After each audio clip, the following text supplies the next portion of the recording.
Hello दोस्तों, स्वागत है आपका फ्रेंड स्टडी सर्किल चैनल में। और दोस्तों, आज के इस वीडियो में हम लोग एंटोनिम्स के मोस्ट इम्पॉर्टेंट क्वेश्चन कवर करेंगे जो UP PCL executive assistant exam के दृष्टिकोण से तैयार किया जा रहा है। ये SSC, CGL, MTS, CHSL, stenographer, इन सभी एग्ज़ाम से लिए गए प्रश्न हैं दोस्तों, और ये मोस्ट इम्पॉर्टेंट है। आप इसे ही पढ़ लें, आपको कहीं पे जाने की ज़रूरत नहीं है, यहीं से आप कवर कर सकते हैं। तो दोस्तों, बहुत आसानी से आपको याद करने के तरीके भी मैं दिखाने वाला हूं, आप पिक्चर के द्वारा याद कर सकते हैं। तो बिना जो भी स्टूडेंट इंग्लिश में सोचते हैं कि किस तरह से स्कोर करें, दोस्तों यहाँ से आपके कंप्लीट करवाए जाएंगे। चैनल पे आपने पहली बार विजिट किया है तो चैनल को सब्सक्राइब कर लें, साथ ही दोस्तों वीडियो को लाइक शेयर जरूर कीजिएगा। चलिए स्टार्ट करते हैं। तो दोस्तों, जैसा कि आज का पहला वर्ड है, जैसा एंटोनिम्स चलेगा तो एंटोनिम्स में आपको पता होना चाहिए कि विलोम होता है। तो हम लोग आपको बताना चाहूँगा कि पहला वर्ड जो है वो है कन्फेस। अब कन्फेस मीन्स आपको पता होना चाहिए क्या होता है। आप चित्र से देख रहे हैं, यानी कि कोई चीज़ है जो स्वीकार के लिए किया जा रहा है। और सीधे सीधे लैंग्वेज में आप ये समझ सकते हैं कि जब कोई क्राइम होता है तो पुलिस जो होती है वो सस्पेक्ट से कहती है कि जो तुम किए हो उसे कन्फेस करो, यानी कि स्वीकार करो। तो कितनी आसानी से आप लोग इसे याद कर सकते हैं, ये देख सकते हैं। तो ये इमेज आप जब लर्न कर रहे हैं तो ये इमेज जो है आपको ज़रूर याद आएगा। हम इसके जो एंटोनिम्स हैं उसके बारे में बात करेंगे। तो होगा पहला डिनाई। डिनाई मीन्स नकारना, यानी कि राजी ना होना उस चीज़ से कि। और दूसरा चीज़ होगा रिजेक्ट। तीसरा वर्ड है वो है टर्न डाउन। और लास्ट जो है वो है रिप्यूडिएट। रिप्यूडिएट मीन्स भी होता है नकारना या फिर रिजेक्ट करना। तो ये इसके एंटोनिम्स हो जाएंगे। अगले हम स्लाइड में चलेंगे। अगला वर्ड है स्प्राइटली। स्प्राइटली मीन्स होता है फुर्तीला। स्प्राइटली मीन्स होता है फुर्तीला, यानी कि फुर्तीला आप किसे बोलेंगे? तो फुर्तीला उसे कहते हैं जो उछल कूद बहुत ज़्यादा करता हो, यानी दिखने में बहुत तेज़ इधर उधर। जैसे कि आप इमेज से देखिए यहाँ पे, इसीलिए मैं इमेज यहाँ पे लिया हूँ कि ये जैसे कि इसके हाथ में है तो ये बहुत तेज इसको उछल कूद करेगा। इस तरह से आप इसे याद कर सकते हैं कि जिसके अंदर फुर्तीलापन होगा। ऐसे के लिए हम लोग अंग्रेजी में जो वर्ड यूज़ करते हैं वो करते हैं स्प्राइटली। अब इसका स्प्राइटली का एंटोनिम क्या होगा, यानी कि विलोम हम लोग क्या यूज़ करेंगे? तो डल। डल मीन्स क्या होता है? डल मीन्स होता है सुस्त। डल मीन्स क्या होता है? सुस्त। स्लगिश, नेक्स्ट वर्ड जो है वो है स्लगिश। स्लगिश मीन्स होता है आलसी। ये चीज़ आप लोग याद करते चलेंगे। आप दोस्तों एक काम जरूर कीजिएगा कि इसे नोट डाउन जरूर कर लीजिएगा, क्योंकि ये मोस्ट इम्पॉर्टेंट है। बहुत मेहनत से इसे प्रिपेयर किया गया है। आपको बहुत ज़्यादा नहीं पढ़ना है, केवल यहीं से इतना पढ़ लेंगे तो आपका काम हो जाएगा। अगला है स्लो और पैसिव। जो मेन है वो आप 2-3 वर्ड यूज कर सकते हैं, लिख सकते हैं। तो स्प्राइटली का डल हो जाएगा, स्लगिश हो जाएगा। स्लगिश ज़्यादातर ऑप्शन में देता है। अगले हम चलेंगे स्लाइड में। अगला है कंट्रोवर्शियल। कंट्रोवर्शियल मीन्स क्या होता है? विवादास्पद, यानी कि कोई मैटर हो गया तो वहाँ पे ज़्यादातर भीड़ इकट्ठा हो जाती है, विवाद हो जाता है। तो ऐसे जगह के लिए हम लोग क्या बोलते हैं? कंट्रोवर्शियल बोलते हैं। अब कंट्रोवर्शियल का क्या होगा एंटोनिम, यानी कि विलोम। हिंदी में क्या बोलते हैं? विलोम। तो इसका हो जाएगा अनडिस्प्यूटेड। अनडिस्प्यूटेड मीन्स होता है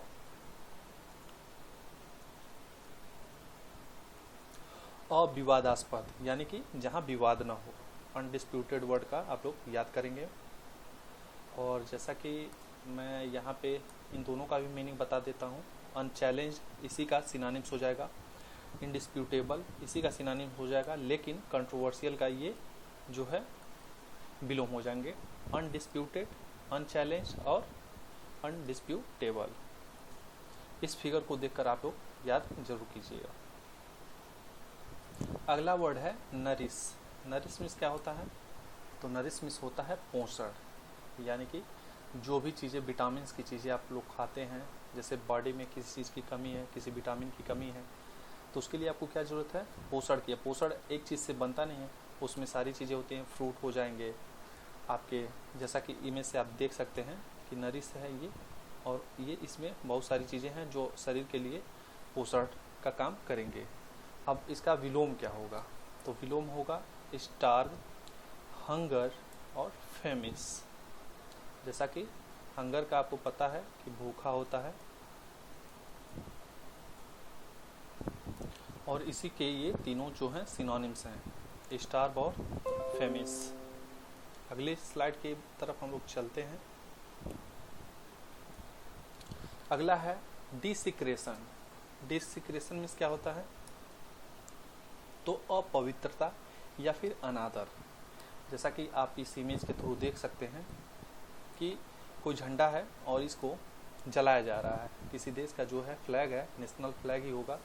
जैसे आप ही के कंट्री का यदि फ्लैग जलाया जाए तो इससे क्या है? ये अपवित्रता है, यानी कि इसका सम्मान नहीं किया जा रहा है, अनादर किया जा रहा है। तो ऐसे वर्ड के लिए हम लोग क्या यूज़ करेंगे? स्पेलिंग पे आप लोग विशेष रूप से ध्यान देंगे। DESECRATION। छोटे छोटे टुकड़ों में आप लोग याद करेंगे। पहले तो DES याद कर लें, DESE, फिर CRATION, यानी कि दो वर्ड में तोड़ेंगे। DESECRATION, डिसिक्रेशन यानी कि अपवित्रता, अनादर।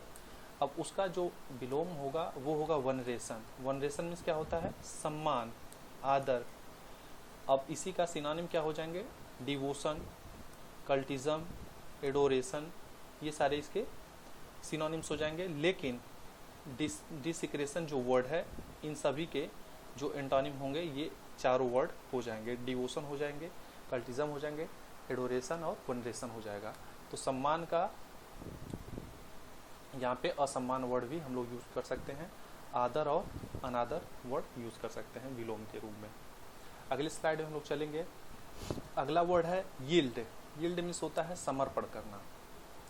यील्ड मीन्स क्या होता है? समर्पण करना। अब एग्जाम्पल कैसे? तो याद करने के लिए, त्याग और समर्पण ही प्रेम का दूसरा नाम है। समर्पण हमें याद करना है, तो YIELD, यील्ड मीन्स होता है समर्पण। हम इसके एंटोनिम देखेंगे, यानी कि इसका विलोम क्या होगा? तो रेसिस्ट, RESIST, रेसिस्ट मीन्स होता है विरोध। डिफाई, रेसिस्ट का सिनोनिम कंटेंड, विद स्टैंड। तो यानी कि यील्ड के जो एंटोनिम्स हो जाएंगे, रेसिस्ट हो जाएगा, डिफाई हो जाएगा, कंटेंड हो जाएगा और विद स्टैंड हो जाएगा। आपसे जब सिनोनिम्स, जैसा कि मैं इसके पहले हैंड नोट्स प्रोवाइड किया हूँ, तो ऐसा नहीं कि एंटोनिम्स है तो केवल एंटोनिम्स ही पूछे जा सकते हैं। डायरेक्ट आपसे यहाँ से क्वेश्चन उठाया जा सकता है कि आप बताइए रेसिस्ट का सिनोनिम्स क्या होगा। तो वहाँ पे डिफाई ऑप्शन में दे सकता है, कंटेंड दे सकता है, विद स्टैंड दे सकता है। तो इस तरह से आप याद किए रहेंगे तो वहाँ पे आपका काम बन जाएगा। और किस तरह से याद किए हैं? जैसे त्याग और समर्पण ही प्रेम का दूसरा नाम है, तो यील्ड मीन्स समर्पण होता है। आप तुरंत दिमाग में आ जाएगा, अच्छा ठीक है, समर्पण यानी कि यील्ड वर्ड ही समर्पण है। अगला वर्ड है रेक, WRECK। रेक मीन्स क्या होता है? विनाश या फिर मलबा। अब मलबा जानते ही हैं, जैसा कि यहाँ पे चित्र में देख रहे हैं कि कोई शिप है और यहाँ पे किसी नदी के किनारे, किसी समुद्र के किनारे जो है टूटा फूटा और ख़राब अवस्था में, विनाश वाली अवस्था में पड़ा हुआ है। तो ऐसे चीज़ों के लिए हम लोग क्या बोलते हैं? रेक वर्ड यूज़ करते हैं, यानी कि मलबा है, नष्ट हो चुका है। अब यहाँ पे इसका जो एंटोनिम्स यानी कि विलोम वर्ड यूज़ करेंगे वो हम यूज़ करेंगे सैल्वेज। सैल्वेज मीन्स होता है विनष्ट होने से बचाना, यानी कि यहाँ पे ज़्यादातर आपको एंटोनिम में विल्ड और कंस्ट्रक्ट मिलते हैं, और यहाँ पे सैल्वेज भी मिल सकता है। तो इन तीनों को मुख्य रूप से याद करेंगे। विल्ड का रैक यानी एंटोनिम, कंस्ट्रक्ट का भी रैक और सैल्वेज का भी रैक, साथ ही रेस्क्यू और रिकवर। मैं थोड़ा सा एक दो वर्ड एक्स्ट्रा लेके चल रहा हूँ क्योंकि एग्ज़ाम है, उसमें कुछ भी पूछा जा सकता है। यदि आपको सरकारी नौकरी लेनी है, प्रिपरेशन करना है, तो किसी भी एंगल से छोड़ना नहीं है। हालांकि इसमें इम्पॉर्टेंट ही सारी चीज़ें कवर करवा रहा हूँ, तो आप इस चीज़ का ध्यान रखेंगे। तो आपको पता होना चाहिए कंस्ट्रक्ट मीन्स क्या होता है और बिल्ड मीन्स क्या होता है। मैं बता देता हूँ। कंस्ट्रक्ट मीन्स होता है यहाँ पे निर्माण, हालांकि अर्थ दोनों का यहाँ पे थोड़ा सा डिफरेंट मिलेगा, लेकिन हम जब सिनोनिम्स में यूज़ करेंगे तो कंस्ट्रक्ट और बिल्ड, रेस्क्यू ये यूज़ कर सकते हैं। और बिल्ड का जैसा आपको पता ही है, बनाना होता है, बिल्डअप करना, खड़ा करना होता है। तो ये आप लोग एंटोनिम्स में याद कर सकते हैं। खास करके यहाँ पे आपसे सैल्वेज के बारे में ही पूछा जाएगा, इस बात का ध्यान रखेंगे। आगे हम लोग चलें। अगला वर्ड है इंडस्ट्रियस, INDUSTRIOUS। पहले तो आप तोड़ कर याद कीजिए, इंडस, उसके बाद ट्रियस, इंडस्ट्रियस या इंडस्ट्री वर्ड यूज़ किए ही हैं। तो इंडस्ट्री में कौन काम करेगा? जो परिश्रमी होगा वही काम करेगा। तो इंडस्ट्री से ही इंडस्ट्रियस याद कर सकते हैं और इसका अर्थ जो होगा वो होता है परिश्रमी। अब यहाँ पे देख सकते हैं कि इनके पास हाथ नहीं है, फिर भी इनके सर पे बोझ है और यहाँ पे ये बैग टाइप का है और यहाँ पे इस व्यक्ति के पास सारी चीज़ें हैं लेकिन फिर भी बैठा है। तो परिश्रमी कौन हुआ? ये व्यक्ति परिश्रमी हुआ। और जैसा कि जो स्टूडेंट तैयारी करते हैं वो ऑलरेडी इंडस्ट्रियस होते हैं, इंडस्ट्रियस पर्सन होते हैं, इस तरह से याद कर सकते हैं। स्लगिश में तो होता है सुस्त, यानी कि आलसी। अब इसका सिनोनिम्स देख सकते हैं, इनर्ट हो गया, स्लो हो जाएगा, डल हो जाएगा। बड़े आराम से याद हो गए होंगे आपको। आगे हम लोग बढ़ते हैं। अगला वर्ड है कैकोफोनी। कैकोफोनी मीन्स क्या होता है? अप्रिय आवाज़ होता है। कैकोफोनी मीन्स क्या होता है? अप्रिय आवाज़, ऐसी आवाज़ जैसे कि आप मार्केट जाते हैं तो कई तरह के आवाज़ आते हैं। कहीं कोई और चिल्ला रहा है, कहीं कोई सब्जी वाला चिल्ला रहा है, कहीं कोई कुछ खिलाने पिलाने वाला चिल्ला रहा है, तो अलग अलग किस्म की आवाज़ आते हैं। तो ऐसी जगह हम लोग कैकोफोनी वर्ड यूज़ कर सकते हैं। स्पेलिंग की बात करें तो CACO कैको और फोनी PHONY, कैकोफोनी याद कर सकते हैं। अब इसका एंटोनिम यानी कि विलोम क्या होगा? तो विलोम आपका हो जाएगा हारमोनी, यानी कि मधुर आवाज़। हारमोनी मीन्स मधुर। और यहाँ पे मेल भी यूज कर सकते हैं, इसके साथ ही ट्यूनफुलनेस भी वर्ड यूज़ किया जाता है। यूफोनी भी यूज़ हो जाएगा, कैकोफोनी। यहाँ पे फोनी से आप लोग यूज़ कर सकते हैं यूफोनी, यानी कि मधुर। ट्यून भी वर्ड यूज़ होता है। ये सभी तो सिनोनिम्स हो जाएंगे। क्या हो जाएंगे? सिनोनिम्स हो जाएंगे। लेकिन एंटोनिम्स की बात करेंगे तो कैकोफोनी का हारमोनी इसका एंटोनिम होगा। उम्मीद करता हूँ दोस्तों आप लोग फिगर देखकर बड़े आसानी से याद कर रहे होंगे। नेक्स्ट वर्ड है विगोरस। नेक्स्ट वर्ड क्या है? विगोरस। अब पहले इसको तोड़िए, VIGO विगो और ROUS विगोरस, यानी कि सशक्त या फिर ओजपूर्ण। अब इस पहलवान को देखिए, कैसा लग रहा है आपको? हट्टा कट्टा मजबूत दिखाई दे रहा है। तो यानी कि कैसा है? ये सशक्त है और इसकी जो बॉडी बिल्डिंग है वो एकदम ओजपूर्ण लग रही है। अब इसका आप लोग जब इतना पता चल गया तो आपको याद रहेगा तो तुरंत आप फीबल पे टिक कर देंगे। यानी फीबल मीन्स क्या होता है? कमज़ोर होता है, दुर्बल होता है, यानी कि रिकेटी मीन्स भी दुर्बल, कमज़ोर वर्ड यूज़ करते हैं। साथ ही हम लोग वीक भी यूज़ करते हैं। क्या यूज़ करते हैं? वीक। लेकिन आप लोग क्या पढ़ रहे हैं? आप कंपटीशन की तैयारी कर रहे हैं तो वीक वर्ड बहुत ही कम देखने को मिलेगा। आपको मिलेगा फीबल, सैपलेस, ये वर्ड आपको देखने को मिलने वाले हैं। नेक्स्ट स्लाइड है मैजेस्टिक। नेक्स्ट क्या है? मैजेस्टिक। अब पहले तोड़ लीजिए, मैजेस्टिक।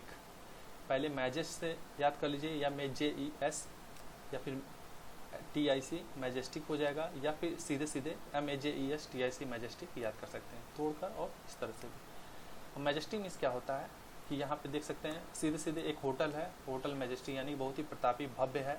वहाँ पे आप देखते ही जाकर बोल देते हैं बहुत ही सुंदर है, यानी कि वाव बोल देते हैं, मुंह से आपके वाव निकल जाता है, वाव कितना मैजेस्टिक है, यानी कि बहुत ही भव्य। क्या है? भव्य है। वर्ड क्या यूज करेंगे एंटोनिम में? हम्बल, लोली, अनइम्पोजिंग, अनइम्प्रेसिव, यानी कि बहुत ज़्यादा आपको प्रभावित न करे, इस तरह से आप वर्ड यूज़ कर सकते हैं। हम्बल आपको मिलेगा ऑप्शन में और अनइम्प्रेसिव वर्ड मिल सकता है। अगला वर्ड है, अगला है गेस्ट। गेस्ट का सीधे आप लोग याद कर लें, गेस्ट का होस्ट हो जाएगा। क्या हो जाएगा? गेस्ट मीन्स मेहमान और होस्ट का मेज़बानी। यानी कि गेस्ट का मेहमानी याद कर लेंगे, और होस्ट का मेज़बानी। जैसे कि आप लोग क्रिकेट देखते हैं तो सीधे सीधे पूछा जाता है अरे इस बार होस्ट कौन कर रहा है। जैसे वर्ल्ड कप है तो वर्ल्ड कप होस्ट कौन कर रहा है, तो ऐसा इंडिया होस्ट कर रही है, ऑस्ट्रेलिया होस्ट कर रहा है, तो होस्ट मीन्स मेज़बानी। और यूटोपियन ये एक नया वर्ड है, मतलब इसी में दूसरा वर्ड है, न्यू वोकैब है। तो यूटोपियन मीन्स होता है आदर्श या फिर काल्पनिक।